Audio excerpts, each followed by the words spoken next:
because he never knows whether the next alarm will come in the next 5 hours or the next 5 seconds.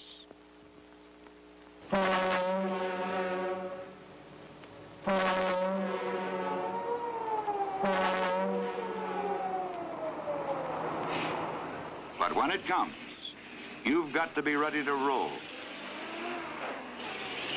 Rain or sleet, day or night, you've got to get there fast.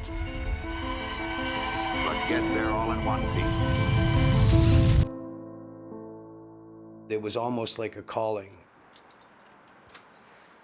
I didn't set out to be a fireman. I never took any courses. I was doing good in the profession that I was working in.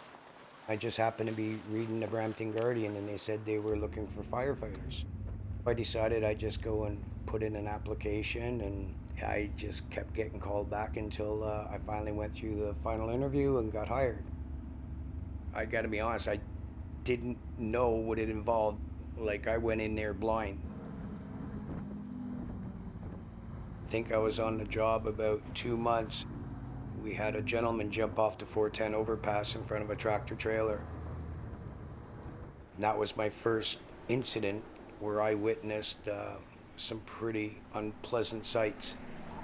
It really made me question as to whether I could go back and continue doing this. 95% of the time, we're the first on the scene. We don't do a lot of fires. They say, you know, the emergency room people see a lot. They only see what's salvageable. That guy that I told you about that was on the 410, yeah, no, we put him in a body bag. They don't get to see that. They only get to see someone that they think they can help.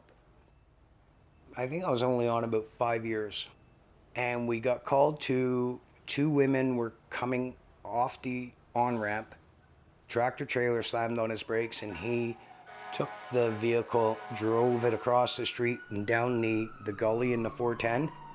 He just totally crushed them. I checked the passenger for a heartbeat, vital signs. There was none. And both their necks were broken. We put a tarp over the vehicle and waited for the coroner to come. One of the women was about, I'd say, 8 or 9 months pregnant. I didn't see that because of her coat. If I had known she was pregnant and got her out of the vehicle and sent her in the ambulance, they might have saved her unborn baby. That one troubled me.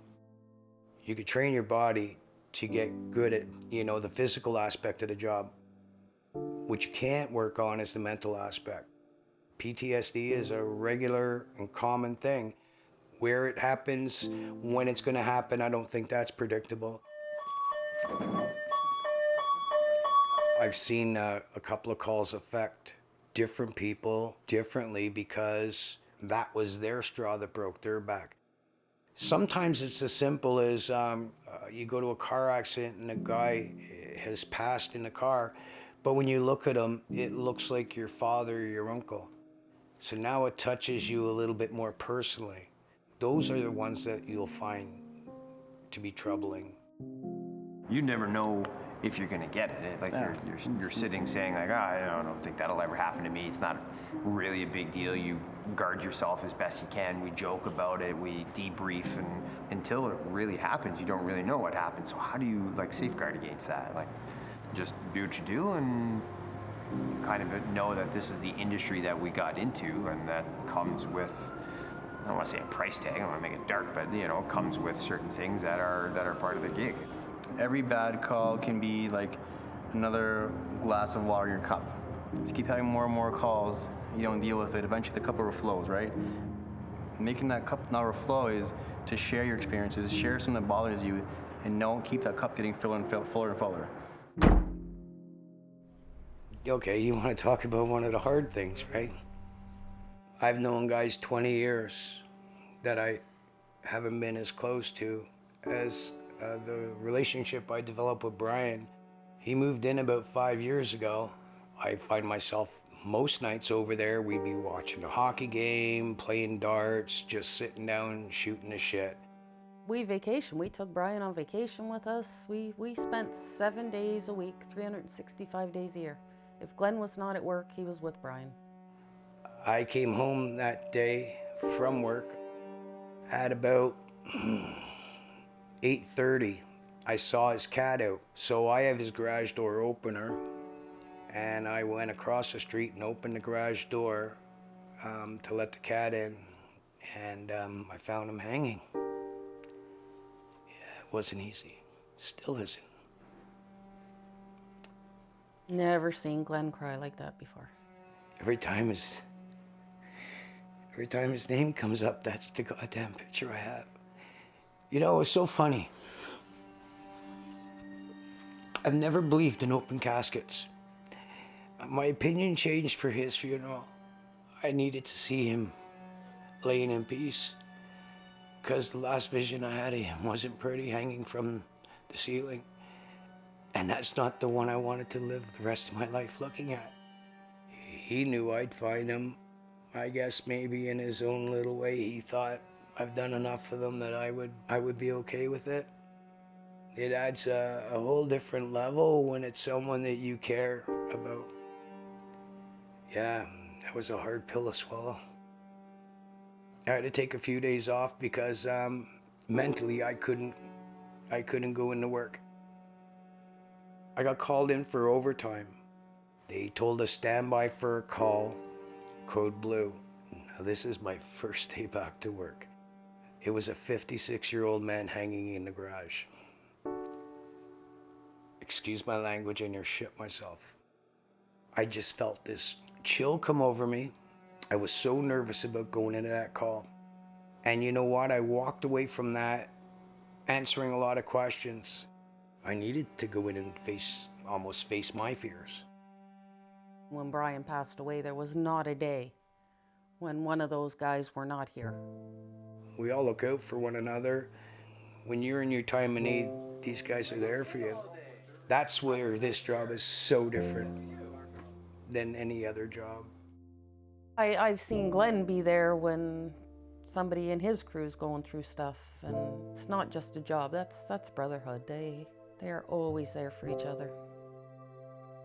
It helps because you're never really alone. There's 4 of us in the truck, 8 of us in the hall. If we saw something really graphic, we come back to the hall and first thing we say, are you okay? Yeah. You know, do you see anything you didn't like? You want to talk about it? Team aspect, team environment, you're messing around, you can go from doing serious shit to like gut busting at the kitchen table. The connection we have with each other at work and the team atmosphere that we have here is second to none. I lean on them, they lean on me, my whole career. It's amazing. It's actually amazing how you can lean on the other person to help you through those situations. We also have a peer support team, which is a group of your peers. It's hard to go to a psychiatrist and tell her what you're feeling because she's never seen this or dealt with that, whereas the peers that you work with have. Some guys don't know how to deal with it. Not all people are open to opening up. Like I said, this is my pillar of strength. Because when I come home after a hard day's work, Kim always understands. He has changed a lot over the years, but it's also changed how I've deal with it. I don't push him. These are normal people doing a really hard job. I think you either get lucky or you don't. I think some guys hide it really well. I'm not saying I haven't suffered depression and stuff, you know, but it wasn't debilitating. It wasn't career ending. You'll hear a lot of people say, we get cold after a while. I'm not sure if it's cold, it's self-preservation. You end up by trying to put up a little bit of a self-protective barrier in your own head so that you could actually do that, come back to the hall, and then get prepared for your next call. People figure they deal with it, they get used to it. They don't get used to it. What was a roaring inferno is now only a slightly damaged house, still structurally intact. This is the result of the skill, the knowledge, and the teamwork that should be the goals of every fireman.